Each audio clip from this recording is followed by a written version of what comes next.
Hey, this is Daniel and Pastor Tim. We're the pastors at the Goodlettsville and Gallatin Church. Hey, we just wanted to come today and kind of have a conversation. I'm going to ask Tim a few questions here, questions that we've been receiving from both congregations, people in Goodlettsville and in Gallatin, as to pretty much how we're responding, how we're reacting, and some steps that we've taken.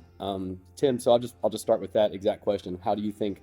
What have we done? What are both campuses doing to respond to this coronavirus? A month ago, we started preparing even before there were many cases in the United States. We have hand sanitizers everywhere you look around the church. We started the social distancing and trying to make sure people elbow, hand bumped, and so forth. But anyway, once the virus really broke out, we canceled all services. We've closed the campus basically. There's nothing happening on campus. We have been live streaming our services. We've been trying to provide live stream content to our congregation. This is really serious. We don't want anybody getting this virus. And so we're really trying to protect our congregation. So everything that we're doing now is online. Mm-hmm. We've been making phone calls. Our elders have been communicating with our congregation. So the other thing is we have, as we said, we shut down the campus. So nobody's on or off the campus. But we've also sent our staff home. Now they're working. And as a matter of fact, I think we're working harder than ever, but working from home, trying to isolate and protect, especially to keep it from spreading from to their families and vice versa from one family to another.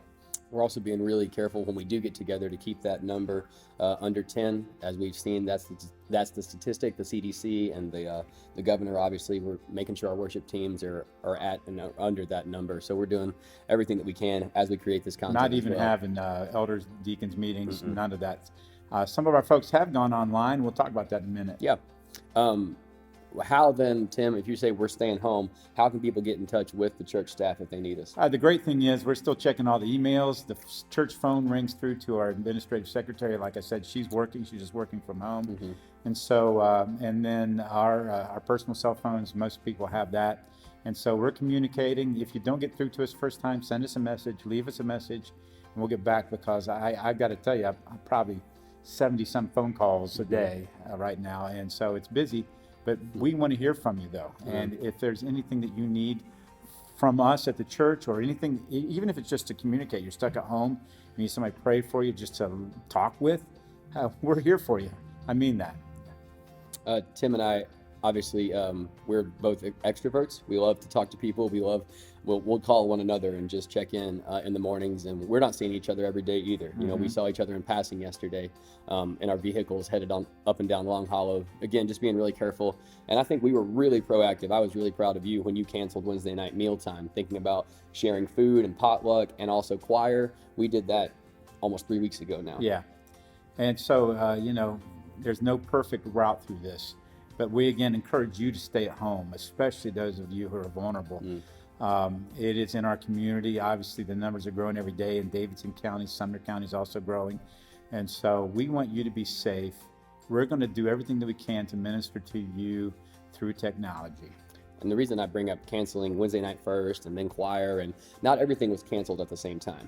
And we can assume that not everything will resume at the same time. That's a good assumption. Timeline-wise, yes. Though, what would you say to people who are wondering, when could we get back to worship or some sense of a meeting? Boy, you know, I've been on the phone with pastors all around our community. I've been online with pastors from around the country. That is the million-dollar question. I will tell you this, we're not going to rush it. Obviously, we would love to have Easter. We're going to aim for Easter. But I'll aim for Easter, but I don't want to disappoint you, because the last thing we'd want to do is celebrate the resurrection of Jesus Christ with somebody catching the virus. And so we will figure out the appropriate way to celebrate, because it is the major holiday for us as Christians. We have a lot to celebrate even in the midst of this. And so I cannot tell you when we'll resume. And I will tell you this, as we resume, it'll probably be phased in, because most of our people who are older or who are immune compromised will not need to come. And so I can tell you, we will not have corporate meals for a while. Intimate gatherings will probably not happen. We'll phase things back in, and certainly it'll continue to be with social distancing. But we're following the CDC. We're listening to our governor, our mayors. We're doing everything that we can to try to be as measured as possible. I know we've talked about how people can live stream on Facebook. Of course, I'm working overtime. I've even trained Cohen how to transfer those videos to YouTube. For those of you who are getting the YouTube links via the oh gosh, the newsletter has those, the website has those, Goodlettsville.church or Gallatinchurch.church. But in the meantime, there's another thing that you can do to stay connected. Just tell us a little bit about the Zoom meetings.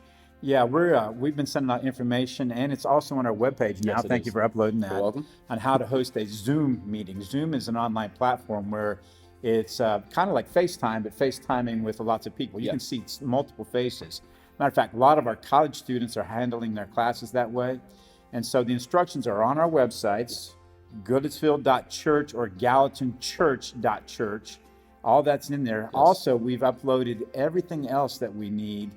As far as you'll be able to get our most current worship service. Yes. You'll be able to go to our YouTube page, our Facebook page. You'll be able to find our emails, all of that from our website. Thank you for updating that. Absolutely. By the way, during this time, listen, it's important to stay in touch.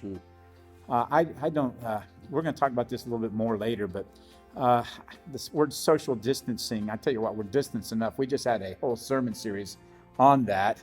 How we need to connect and be together. We need to have physical distance, but we don't need to be socially distant. We need to be communicating with one another, and so we encourage you, pick up your phones, call one another, email, text, even send letters to those who are shut in. Last question we've been getting a lot, and this just goes to show how great our churches are. How are you? How am I? How they keep asking, how's the staff doing? Well, we're not the only ones who are going through this for the first time.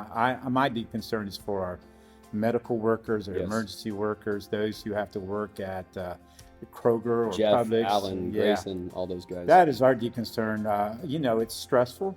We have had to relearn and redo a lot of the things that we do in ministry. So it's been a stress. There's no class that we take in seminary to prepare us for or in college to prepare us for this, and so we're walking through it the best we can, but we're doing okay, aren't we? We are. Yeah. Thanks for asking. So how are you doing? I'm doing great. My wife, I think, is got a great schedule. That's another awesome resource that we have. I know Tammy's already set up some Zoom meetings when it comes to what to do with your kids right now. Tammy's setting up Zoom. She's sending out lessons. My wife has got a calendar and of activities on our fridge. If you need, I know that she and Kayla and some other young moms have been passing back information and stuff that they're doing at the home. So that's just a great way the community is popping up online, and that we're, as Tammy said, all in this together. Yeah. So let's just refer back to what we talked about Sunday. Take all your anxieties to the Lord. Always make your petitions known to God. It's time to just be thankful for the things that we do have. Be thankful that you're able to be with your family. Be thankful for the healthcare system that we have. It's certainly looking pretty good compared to what's going on in lots of the world right now as far as the numbers, etc. Be thankful for government that's in place to help us out. Be thankful for a full refrigerator. When did you think you'd ever give thanks for toilet paper? Amen. And so be thankful for the good things that God's doing. And let me just close with this. Again, we take this very seriously. The last thing we would want is for any of our people to be sick. We do have a couple people who are sick with this, and we're communicating with them, and we're trying to hold them up in prayer. But we want to protect everybody. I will let you know that those who have been diagnosed with this, it's been several weeks since they've been at church, and so it's not anything that we're afraid somebody else picked up from them. We're actually concerned about people going out to the grocery stores. We're concerned about people that are especially older and immune deficient. We want to let you know that we have volunteers who are young and healthy who will do that for you. We're not trying to encourage them to be out, but we would rather them be out than those of you who are older or have underlying issues. And so again, take this seriously. We'll recover from this. We're going to continue to worship God. We're going to continue to share the gospel. We're going to continue to minister to one another. It just looks differently, but thank God we have the ability to do it. And so thank you, Daniel, for all your hard work. Yeah, you've been working very hard. Thank you to our staff, all of our leadership, and continue to pray for us. And we're going to continue to pray for you. God bless.